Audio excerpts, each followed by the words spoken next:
Assalomu alaykum qizlar. Mana men birinchi marta Napoleon qilyapman. Bir chiroyli qilib Napoleon qildim. Unlarni ilov oldim.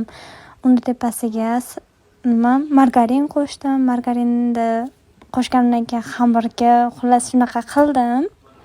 Birinchi marta qilishimda bilmayman to'g'ri qilishdi. Tepamda opam o'rgatib turdi. Undan keyin kakao soldim, qora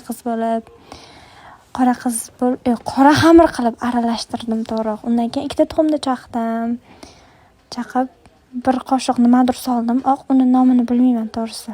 Undan keyin xamir qovurdim, xamir qildim xullas. Undan keyin 8 ta bo'lakka bo'lamiz dedik. 8 taga bo'ldim. Bir chiroyli o'yinga tushganlarim qo'ymadi. Qo'lim og'rib buni to'rtburchak qilib chiqdim. Qolganlarini yoyib chiqdim. Bu yoqda bittasini o'zim qildim, qolganini opacham qildi. Chunki meni qo'lim og'rib ketdi. Lekin hammasini o'zim qildim. Buni shunaqa qilib to'rtburchak qildik, chiroyli qilib. Endi sariyog'iga moloko qo'shdim. Molokoni tepasidan kakao qo'shdim, qora qilish uchun.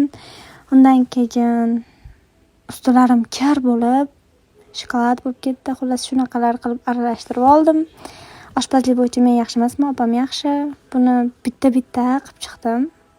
Qilishdan ko'ra ish osonroq ekan. Men doim yerdim. Bu safar o'zim qildim. Bu opachamning akkauntiga qo'yiladi. Lekin prosmotr ko'p bo'lishi kerak, chunki mendaqa chiroyli qiz azuchka qilyapti. Bilsanglar bilasizlar. Xullas shunaqa qilib bitta-bitta qilib chiqdim. Oralardagi shokoladlar shunaqa zo'r chiqdi. Endi baho berib 100 dan 100 qo'yib yuborasizlar-da. Tepasiga ismimni yozmoqchi edim. Opam qilsay dedi. Xo'p deb turib sekin qildim. Bu yoqda chiroyli qilib videolarga oldik. Bir pasda degustation qildik. Nafsimiz shukurlab hammasini yeb qo'ydik.